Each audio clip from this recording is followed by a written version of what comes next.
December 1942. Somewhere in the Solomon Islands. The night is pitch black. 3 shadows streak across the water at 45 miles per hour. No lights. Engines muffled. Hunting. Suddenly, torpedoes are in the water. A Japanese destroyer explodes.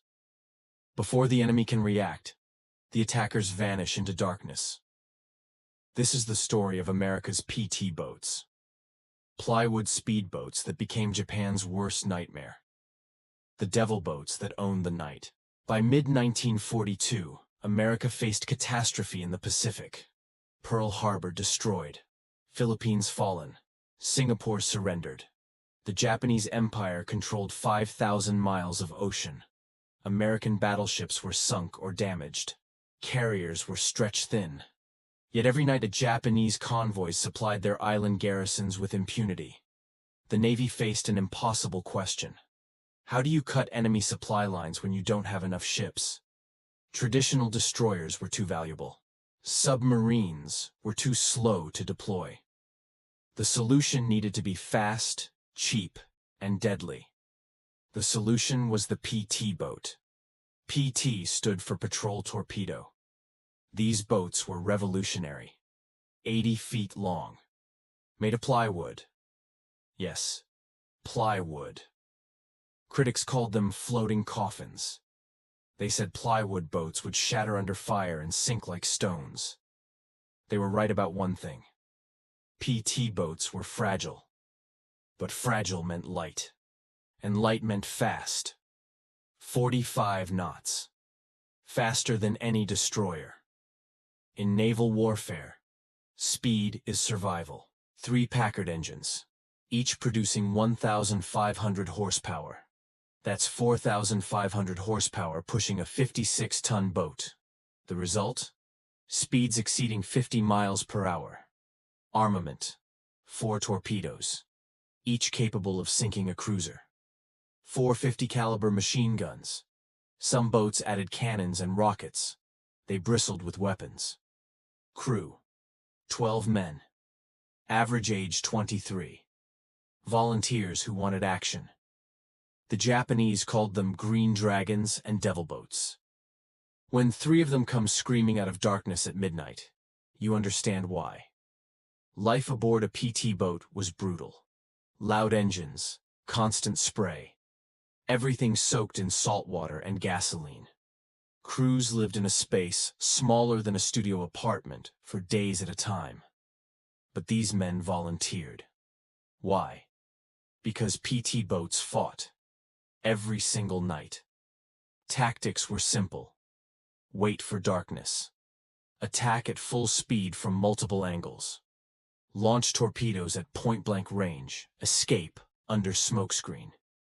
The entire attack lasted 5 to 10 minutes. Either you sank something, or you were blown out of the water. There was no middle ground. A typical attack. 3 PT boats idle silently. Radar detects a Japanese convoy. Engines roar to life. 0 to 40 knots in seconds. PT boats attack from both sides. Torpedoes streak through darkness. Japanese guns open fire. The night explodes with tracer rounds. Shell splashes erupt everywhere. Then, boom! A destroyer erupts in flames. The PT boats vanish behind smoke screens, racing away at maximum speed. 5 minutes later, they regroup 10 miles away. 1 boat damaged, 1 man wounded, 1 destroyer sinking, mission accomplished. This wasn't unusual. This was Tuesday night. Of all PT boat stories, one stands above the rest. Not because it was successful, but because of who commanded the boat. August 2nd, 1943. PT-109, commanded by Lieutenant John F. Kennedy. Yes, that John F. Kennedy. 26 years old. He could have had a safe desk job. Instead, he volunteered for PT boats. PT-109 was on night patrol when disaster struck.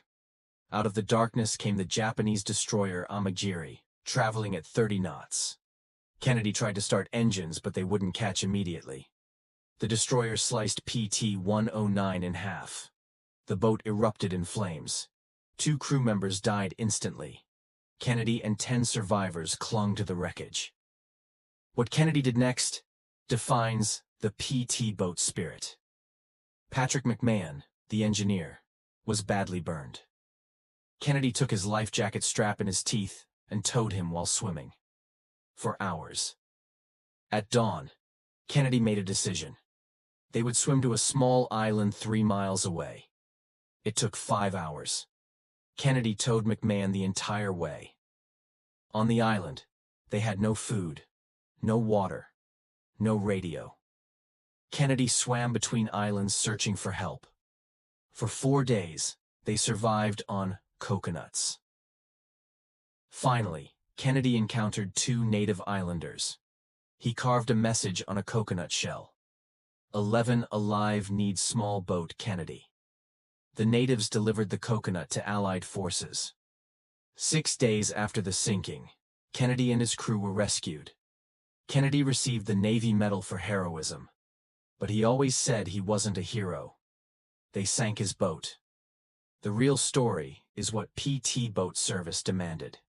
Split-second decisions, physical endurance, leadership under impossible conditions. Every PT boat crew faced these challenges. Most just didn't become president afterward. By late 1943, over 200 PT boats operated across the Pacific. They hunted Japanese supply runs relentlessly. Did they sink hundreds of ships? Number. PT boat torpedoes were unreliable. They ran too deep or failed to explode. But here's what they accomplished. They made Japanese resupply missions dangerous. Every run became a gamble. Destroyers had to zigzag and burn extra fuel. Cargo deliveries dropped. Crews were demoralized. One Japanese officer wrote, "The devil boats are waiting every night. We cannot see them until they attack. We cannot catch them when they flee. They are like ghosts." That's what PT boats did. They owned the night. PT boat missions evolved beyond torpedo attacks. Reconnaissance missions, pilot rescue, supply runs to resistance fighters. In the Philippines campaign of 1944–45, they reached peak effectiveness. Operating from hidden bases, they decimated Japanese barge traffic. They inserted commandos. They were everywhere and nowhere. Japanese reports describe swarms of PT boats. In reality, there were rarely more than a dozen. But they moved so fast and struck so unpredictably that the Japanese believed they faced hundreds. Of 531 PT boats built, 69 were lost to enemy action. Nearly 300 sailors killed. 1 in 3 boats didn't survive the war. When the war ended in 1945, the Navy had over 300 PT boats. Within a year, almost all were gone. Sold, burned, or abandoned. The Navy saw no peacetime use for them. But the concept refused to die. Today's missile boats and fast attack craft are direct descendants. Modern strategists studying swarm tactics are rediscovering what PT boat crews knew in 1943. Many small, fast attackers can overwhelm larger forces. Perhaps the greatest legacy is human, not technological. PT boats proved that small units operating independently could make strategic impacts. That initiative matters more than size. That young people, given responsibility, will perform beyond expectations. John F. Kennedy's presidency was the most visible PT boat legacy. But thousands of veterans went on to become leaders. The lessons they learned shaped a generation. Today, only a handful of PT boats survive in museums. When you look at them, they seem small, fragile even.